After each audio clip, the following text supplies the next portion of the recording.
Coach, obviously, good. You knew this was a great Newell-Fonda team. I guess, what are your takeaways from kind of how your girls responded and played in their first tournament appearance, ever?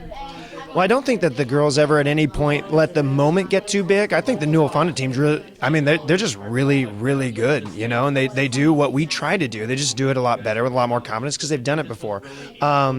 I guess I was really happy with the girls, at halftime. We knew we were down 20, and it would have been really easy to mail that sucker in.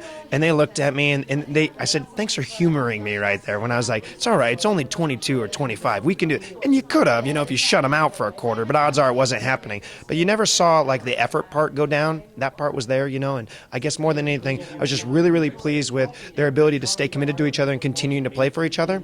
And, it was nice to see some of our youngsters get out there and knock down shots. I haven't actually seen final scores by any of them, but I know Hafe knocked down a whole bunch of them. I think Charlie hit 3 or 4 threes.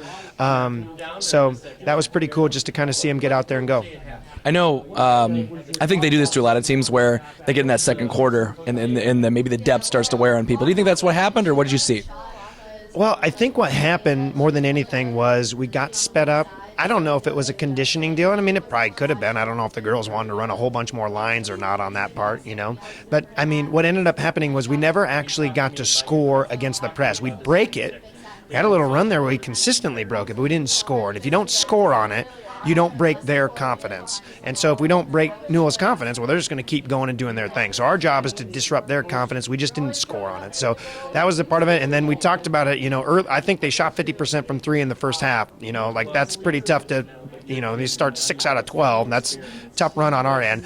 We need to do a little bit better job closing out. But the other part of it was that, every time we'd make a basket, a big one, and then the crowd go crazy, goodness sakes, they'd make the next one, Golly sakes, they were great at answering. So Coach Chungers has got a great team. I wish them the best of the luck, and hopefully they can make a big run. Wrap up the year for me. What a blessing to work with these girls. Just such a fantastic crew. They were focused. They were they committed to each other. They committed to winning, and they do a sport that's not it's not other sports where you get it to be lackadaisical. We play on a 94-foot floor. They've got to get out there and get after it every day and practice, and they do it. And I think that they learned a little bit about chemistry. I think they learned a whole bunch about themselves. They're still smiling right over here, and those aren't fake smiles. It's just an awesome group to work with. The 3 that are in here right now, I'm going to get another 12 months with, and the expectation is try to make a couple more games here next year. Thanks, Coach. Thank you very much. All right, Charlie, first state tournament appearance for Woodbine in a long, long while. First state tournament appearance for you. What was it like? What was it just like being out there and experiencing that? I was so excited. I know we were all excited, and I think that got to us a little bit in the first quarter. We were just kind of too excited.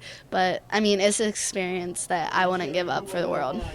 What was it like playing that style? You guys play that style, but then another team's trying to play that style with you, and they've been doing it for a long while. What was that like? What was it like being a part of that game? Well, they kind of have more pressure than what we do. They can go deeper in their bench, where we get to our bench and it's still the same, but their bench has had experience before and they've been here before. So just like even our starters, we haven't been here before, and I think they just have more experience and their shots were falling more than ours were. What do you take away from this experience?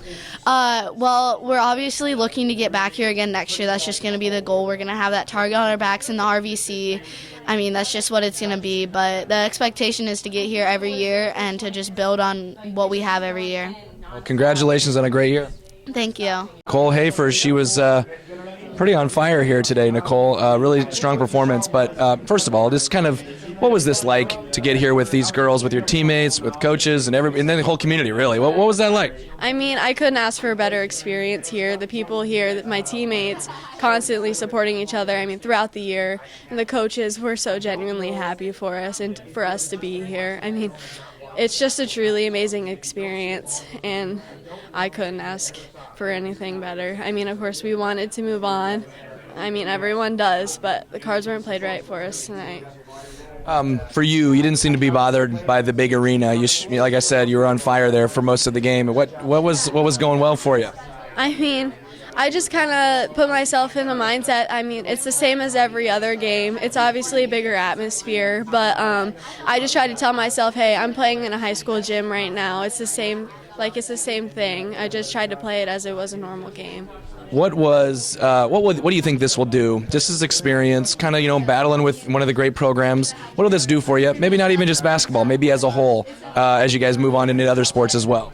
I mean, it just gives us the confidence to know what we're capable of doing and to know that we can get to this level, whether it's basketball, whether it's softball, whether it's track, whatever it is. We just feel like it's possible now. We've seen it happen, and to let other people from our town see that happen, I mean, I feel like it's a very good confidence building thing for people to want to move on to that level. Congrats on a great year. Thank you. Amanda Newton, this is about the 20th interview you've given, so I'm sure you're excited to do another one. What's the moment? What was this like, this atmosphere, getting a chance to play the state tournament? You brought a big, huge community with you as well. Like, I don't even know if anybody's left in Woodbine. It was truly amazing, I mean, our fans have been there for us at every single game, and so to have even more here it was unreal. Tell me a little bit about playing this Newell-Fonda team. I know they have two really good posts, and everybody runs up and down. I'm sure you were, people probably got tired of chasing you around all year long, and then there's those two that come out here, and they had actually four. But what was it like playing against those girls? I've grown to get used to all those tall girls underneath and just try my best as a 5'5" post to just really block their shots or to somehow get them to fumble the ball. And they are really good players, but we had a game plan that we were just going to have really good help side D, so that helps going into it. What do you think this experience does for you, your team, the group of girls in maybe not just basketball, maybe some other sports too? I think this makes us want to come back, just year after year and just keep coming back in the regular season and in postseason and just attacking this court again and again. Congratulations on a great year. Thank you.